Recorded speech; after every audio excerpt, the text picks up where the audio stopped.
तो दोस्तों, भारत और नॉर्वे ने अब एक ऐसे कमाल को करने की तैयारी को शुरू कर दिया है जिसको देखकर पूरी दुनिया हैरान होने वाली है। और सबसे खास बात तो यह है कि इस काम को करने में हमको एक बड़ी सफलता इस समय मिल चुकी है।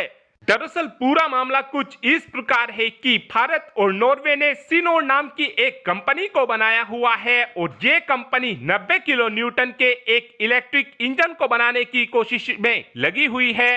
इस इंजन को लेकर अभी के लिए प्लान ये किया गया है कि इस इंजन का इस्तेमाल एयरबस के A320 और बोइंग के 727 एयरक्राफ्ट के अंदर किया जाएगा, लेकिन फ्यूचर में इस इंजन का इस्तेमाल हम अपने फाइटर जेट के अंदर भी कर सकेंगे। और ये इंजन हमारे तेजस फाइटर जेट के लिए काफी जबरदस्त इंजन रहने वाला है।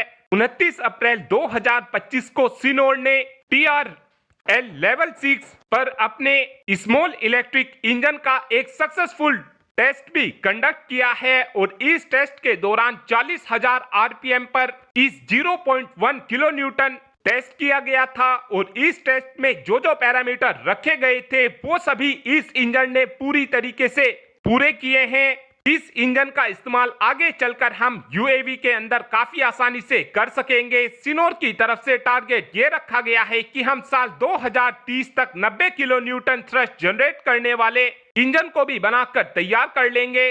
इस इंजन में ट्रिप ड्राइवन फैन आर्किटेक्चर का इस्तेमाल किया जाएगा, जहां पर फैन के आउटर रिंग में मल्टीपल स्मॉल इलेक्ट्रिक मोटर लगे होंगे।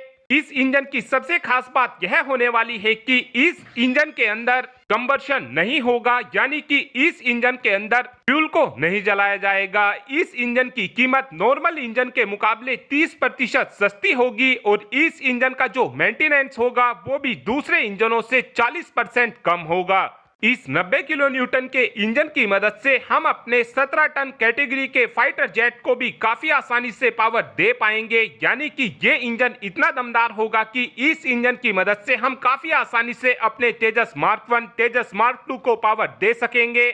लेकिन सिनोर के लिए इस इंजन को बनाना तो आसान होगा, लेकिन इस इंजन के लिए लिथियम आयन बैटरी को बनाना बहुत ही ज्यादा डिफिकल्ट होने वाला है, क्योंकि इस इंजन को पावर देने के लिए हमको भारी संख्या में लिथियम आयन बैटरी की जरूरत पड़ेगी, जिसकी वजह से एक फाइटर जेट का जो वजन होगा वो काफी ज्यादा भारी हो जाएगा। और इसी बात का सॉल्यूशन निकालते हुए सिनोर की तरफ से ये बात बताई गई है कि इस इंजन के अंदर आगे चलकर हाइड्रोजन फ्यूल का इस्तेमाल किया जाएगा, जिसकी मदद से एक बार में फाइटर जेट काफी आसानी से 4000 किलोमीटर की रेंज हमको प्रोवाइड करने में सक्षम होगा। साथ में एक अपडेट भारत की स्वदेशी हाइपरसोनिक मिसाइल को लेकर भी आया है, जहां पर इस समय बताया यह जा रहा है कि भारत की तरफ से 1500 किलोमीटर रेंज वाली ET-LD-HCM यानी कि extended trajectory long duration hypersonic cruise missile का परीक्षण करने की इस समय तैयारी की जा रही है। जो ये हमारी मिसाइल होने वाली है, इस मिसाइल की रफ्तार 8 मैक होने वाली है, यानी कि ये मिसाइल 98 से 78 किलोमीटर प्रति घंटा की रफ्तार से दुश्मन देश के टारगेट को हिट करने में सक्षम होगी। और इस मिसाइल को भारत पूरी स्वदेशी टेक्नोलॉजी के दम पर बनाकर तैयार करने वाला है, क्योंकि इस समय भारत स्वदेशी स्क्रैमजेट इंजन को भी पूरी तरीके से बनाकर तैयार कर चुका है। और आने वाले कुछ ही समय के अंदर अंदर इस मिसाइल का हमको टेस्ट भी होते हुए दिखाई देगा। और उम्मीद इस बात की जा रही है कि इस मिसाइल का परीक्षण हमको ब्रह्मोस 2 हाइपरसोनिक मिसाइल से पहले देखने को मिल सकता है।